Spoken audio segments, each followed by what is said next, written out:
بسم الله الرحمن الرحيم. وعن عائشة رضي الله تعالى عنها قالت: صنع رسول الله صلى الله عليه وسلم شيئا فرخص فيه، فتنزه عنه قوم فبلغ ذلك رسول الله صلى الله عليه وسلم، فخطب فحمد الله ثم قال: ما بال أقوام يتنزهون عن الشيء أصنعه، فوالله إني لأعلمهم بالله وأشدهم له خشية. حضرت سیدہ عائشہ رضی اللہ تعالی عنہا سے یہ حدیث مبارک منقول ہے. فرماتی ہیں کہ ایک دفعہ حضور نبی اکرم صلی اللہ علیہ وسلم نے ایک کام کیا، فرخص فیہ، پھر اس میں اور لوگوں کو بھی اجازت دے دی کہ تم بھی یہ کام کر سکتے ہو. کبھی تو یہ ہوتا ہے کہ حضور علیہ الصلوۃ والسلام کا کوئی عمل حضور کی ذات کے ساتھ خاص ہوتا ہے، جیسا کہ کثرت کے ساتھ شادیاں، 4 سے زائد شادیاں. یہ قرآن کریم بھی کہتا ہے کہ خالصۃ لک، یہ تو خاص ہم نے آپ کو اجازت دی. اور اس کا بھی مقصد یہ نہیں تھا کہ نعوذ باللہ آپ کو خواتین کی، بیویوں کی زیادہ حاجت تھی، بلکہ علماء نے حضور علیہ الصلوۃ والسلام کی زیادہ ازواج مطہرات کی حکمت یہ بتلائی کہ جس طرح اللہ جل شانہ نے حضور کے ذریعے حضرات صحابہ یعنی مردوں کی ایک جماعت تیار کرائی جو مردوں میں رہ کر دین کا کام کرتے، ایسے ہی ضرورت تھی کہ خواتین کی بھی ایک جماعت تیار ہو اور جو حضور علیہ الصلوۃ والسلام کی نجی، گھریلو اور ذاتی زندگی سے متعلق معلومات حاصل کریں. کیونکہ جس طرح حضور علیہ الصلوۃ والسلام کی باہر کی زندگی جو مجمع میں گزرے، لوگوں میں گزرے، وہ قابل اتباع ہے، ایسے ہی حضور علیہ الصلوۃ والسلام کی گھریلو نجی زندگی اور آپ کا گھر والوں کے ساتھ رویہ، ازواج مطہرات کے ساتھ، بیویوں کے ساتھ برتاؤ، گھر میں رہتے ہوئے آپ کا رہن سہن، اٹھنا بیٹھنا، حضور علیہ الصلوۃ والسلام کے گھر کے معمولات، گھر میں آپ کا طریقہ کار کیا ہوتا تھا، عبادت کا گھر کے اندر کیا طریقہ کار ہوتا تھا، گھر میں حضور کا رہنا کس طرح ہوتا تھا، ایک عام آدمی کی طرح ہوتا تھا یا ایک نبی کا منصب لے کر ہوتے تھے. تو یہ ساری چیزیں سکھلانی تھی اور قوم کو بتلانی تھی. اس کے لیے ضرورت تھی کہ خواتین کی بھی ایک جماعت تیار ہو. اسی مقصد سے اللہ کے نبی صلی اللہ علیہ وسلم کو اس کی اجازت دی گئی کہ آپ 4 سے زیادہ شادیاں کریں. تو یہاں حضرت عائشہ رضی اللہ تعالی عنہ فرماتی ہیں کہ ایک کام حضور نے کیا لیکن وہ حضور علیہ السلام کے ساتھ خاص نہیں تھا، فرخص فیہ، اس کی آپ نے اوروں کو بھی اجازت دی. فتنزہ عنہ قوم، لیکن کچھ لوگوں نے اس کام سے جو ہے کرنے سے گریز کیا، اجتناب کیا، وہ کام کیا نہیں. فبلغ ذلك رسول اللہ صلی اللہ علیہ وسلم، یہ خبر حضور علیہ السلام تک پہنچی. فخطب فحمد اللہ، آپ نے خطبہ دیا اور اللہ جل شانہ کی حمد بیان کی. پھر فرمایا کہ ما بال اقوام یتنزہون عن الشیء یصنعہ، یہ لوگوں کو کیا ہو گیا کہ وہ ان چیزوں سے بچنے کی کوشش کرتے ہیں جس کو میں نے کیا. یعنی ان لوگوں کا بچنا اس وجہ سے نہیں تھا کہ اس کی ضرورت نہیں تھی، بلکہ بچنا اس لیے تھا کہ وہ سمجھ رہے تھے کہ شاید اس کے کرنے میں زیادہ اجر ثواب ہے اور اس کے بچنے میں زیادہ اجر و ثواب نہیں. علماء کرام نے، محدثین نے کچھ ایسے امور گنوائے ہیں جو مباح ہیں، جیسے سفر کے اندر روزہ چھوڑنے کی اجازت ہے. ایک آدمی مسافر ہے، حالت سفر میں ہے، تو اس کو شریعت نے یہ رخصت دی ہے، آسانی دی ہے کہ وہ روزہ چھوڑ دے، بعد میں اس کی قضا کر لے۔ اسی طرح کوئی خاتون ہے جو گود میں بچہ لیے ہوئے ہے، دودھ پلا رہی ہے یا پیٹ میں بچہ ہے، روزہ رکھنا اس کے لیے بہت مشکل ہے، مشقت والا ہے، تو اس کو رخصت ہے کہ وہ روزہ فی الحال چھوڑ دے، بعد میں رکھ لے، تو اس کی اجازت دی ہے۔ بیماری کی حالت میں اس کی اجازت ہی رخصتیں کہلاتی۔ اب ایک آدمی حالت سفر میں روزہ چھوڑنا چاہے تو چھوڑ بھی سکتا ہے، رکھنا چاہے تو رکھ بھی سکتا ہے۔ بیماری میں مشقت برداشت کرتے ہوئے روزہ رکھنا چاہے تو رکھ بھی سکتا ہے، چھوڑنا چاہے تو یہ رخصت ہے، اجازت دی۔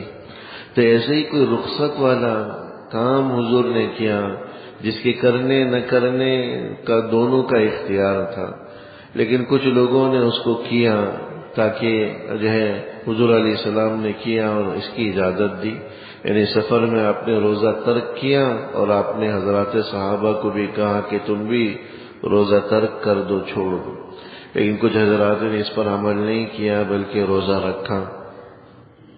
اس پر حضور علیہ السلام نے خطبہ دیے، اور ان کا روزہ رکھنا اس وجہ سے نہیں تھا کہ وہ طاقت زیادہ محسوس کر رہے تھے، بلکہ وہ سمجھ رہے تھے کہ شاید روزہ چھوڑنے کے مقابلے میں روزہ رکھنے میں زیادہ اجر و ثواب ہے۔ اگرچہ آج کل علماء یہی فرماتے ہیں کہ آج کل کے جو سفر ہیں وہ اتنا زیادہ پرمشقت نہیں ہے جو پہلے زمانے میں ہوا کرتے تھے۔ وہ جانوروں کے سفر بڑے پرمشقت ہوتے تھے، آج کل کے سفر بڑے آسان ہیں۔ لہٰذا اگر کوئی آدمی سمجھتا ہے کہ میں رکھ سکتا ہوں تو رکھنا ہی بہتر ہے، اگر سمجھتا ہے کہ نہیں رکھ سکتا، مشکل ہے، تو پھر چھوڑ دینے کی بھی اجازت ہے۔ لیکن اس زمانے کا سفر بڑا پرمشقت ہوتا تھا، بالخصوص اگر کہیں جنگ کے لیے جا رہے ہیں، جہاد کے لیے جا رہے ہیں تو اس میں اور زیادہ مشقت ہوتی۔ تو ایسے موقع پر آپ نے روزے کو ترک کیا، اور کچھ لوگوں نے یہ سمجھتے ہوئے کہ روزہ رکھنے میں زیادہ ثواب ہے تو رکھا۔ حضور علیہ السلام نے خطبہ دیا اور فرمایا کہ لوگوں کو کیا ہو گیا، یتنزہون عن شیء اصنعہ، کہ اس چیز سے بچنے کی کوشش کرتے ہیں جس کام کو میں نے کیا۔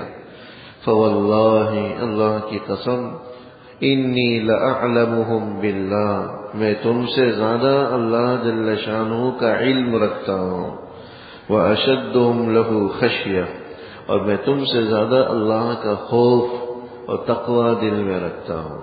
یعنی یہ کہ جو کام میں نے کیا ہے وہی زیادہ بہتر ہے، اسی کے اندر زیادہ اجر و ثواب ہے، اور اس میں نہیں ہے جو اس کو تم نے اختیار کیا۔ یعنی حضرات صحابہ کا اس کام کو نہ کرنا اس وجہ سے تھا کہ اس میں شاید زیادہ اجر ہو۔ اللہ کے نبی صلی اللہ علیہ وسلم نے فرمایا کہ جو میں نے کیا ہے وہی زیادہ اجر و ثواب والا ہے۔ اور بعض علماء نے لکھا کہ کبھی کبھار انسان کو اگرچہ ثواب اس میں کم ہو لیکن پھر بھی اتباع کی نیت سے کر لینا چاہیے، جیسا کہ کبھی کبھار حضور علیہ السلام سے ثابت ہے کہ نوافل آپ بیٹھ کر پڑھتے تھے، کبھی کبھار بیٹھ کر پڑھتے تھے۔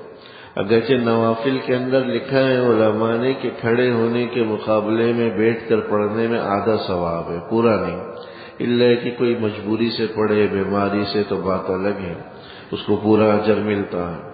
لیکن نفل نماز عام حالات میں بغیر عذر کے، بغیر کسی بیماری کے کوئی آدمی بیٹھ کر پڑھتا ہے تو بیٹھ کر پڑھنے کی تو اجازت ہے، لیکن ثواب آدھا مل جاتا ہے۔ لیکن کبھی کبھار کوئی آدمی صرف اس نیت سے کہ اللہ کے نبی صلی اللہ علیہ وسلم نے بھی کبھی بیٹھ کر پڑھا ہے، میں صرف آپ کی اتباع کی نیت سے ہی کرتا ہوں، تو امید ہے کہ اتباع کی وجہ سے اس پر مزید اس کو اجر ملے، زیادہ اس کو اجر ملے، کیونکہ اس کی نیت صرف سہل پسندی نہیں ہے، آسانی اور راحت نہیں ہے، اس کی نیت یہ ہے کہ حضور کی اتباع ہو اور آپ علیہ الصلوۃ والسلام کی پیروی۔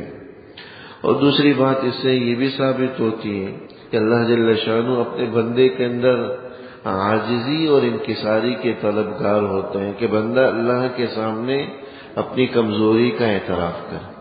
اب سفر کے اندر جو زمانے کے پر مشقت سفر ہوتے تھے روزہ رکھنا یہ طاقت کا کام ہوتا تھا، بہادری کا کام ہوتا تھا.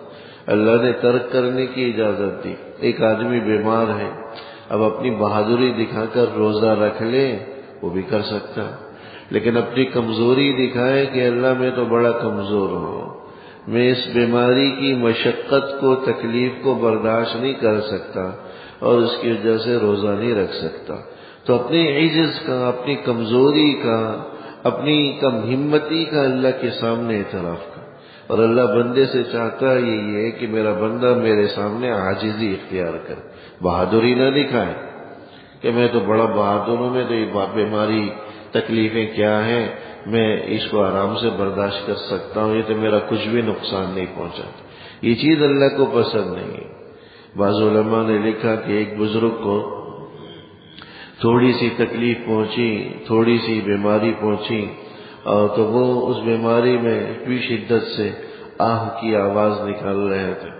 کسی نے پوچھا کہ بھئی تکلیف تو اتنی نہیں ہے.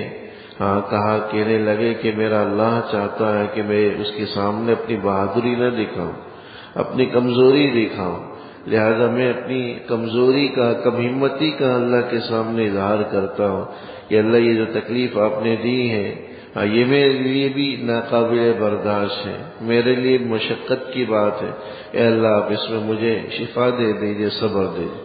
تو سفر کے اندر روزہ ترک کر دینا، اپنی بہادری نہ دکھانا، یا بیماری میں روزہ ترک کر دینا، بہادری نہ دکھانا، اپنی عجز، کمزوری، کم ہمتی کا اللہ کے سامنے اعتراف کرنا، اپنی عاجزی کا اللہ کے سامنے اظہار کرنا، یہ چیز اللہ کو پسند. اس لیے اگر کہیں شریعت نے رخصت دی ہے، اجازت اور گنجائش دی ہے، تو انسان اس رخصت اور اجازت اور گنجائش پر بھی عمل کر دے، تاکہ اس پر بھی اللہ کے سامنے اس کو اجر ملے، اپنی عجز، کمزوری کا اظہار کرتے ہوئے. دعا فرمائے اللہ جل شانہ. ربنا تقبل منا انك انت السميع العليم وتب علينا انك انت التواب. وصلى الله تعالى على خير خلقه محمد وآله وصحبه أجمعين. آمين برحمتك يا رب.